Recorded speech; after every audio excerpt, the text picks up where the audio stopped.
This is Entrepreneur Studio with Patrick Bryant, brought to you by SC Biz News, the Harbor Entrepreneur Center, Code and Trust, trusted co-founders in tech, and our sponsor, Harbor Wealth Management Group.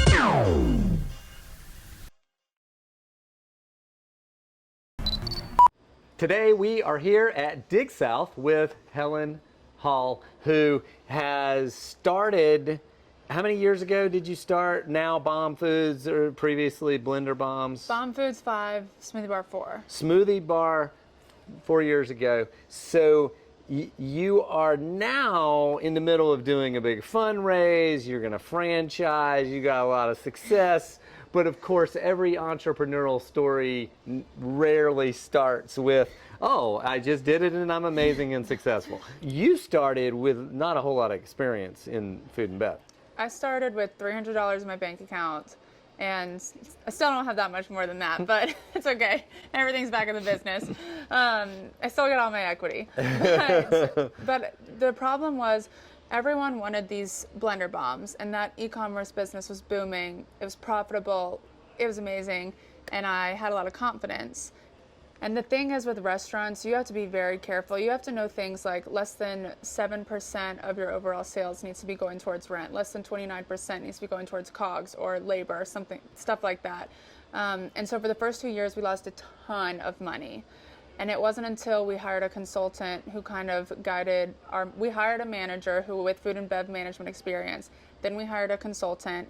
So we invested in the right people, and they completely turned the business around in 6 months. Take me to that moment when you know you're in trouble, that something isn't running right. I swear I'm not kidding when I say this, but it was Halloween, and my friends and I hired a medium for fun. And I was with her for 15 minutes, and she said whatever is on wheels and has food needs to go.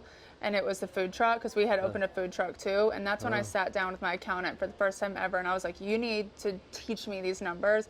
I need to understand them, because we are losing money and I'm having to fund both of these businesses. And I know the smoothie bar should be profitable, but for something's happening. He separated the P&Ls, and I saw how much money the food truck was sucking from the smoothie bar. So we closed the food truck immediately. I started paying attention to the P&Ls and the food costs and the COGS with the consultant. Cost of goods sold. Yes, cost of goods sold.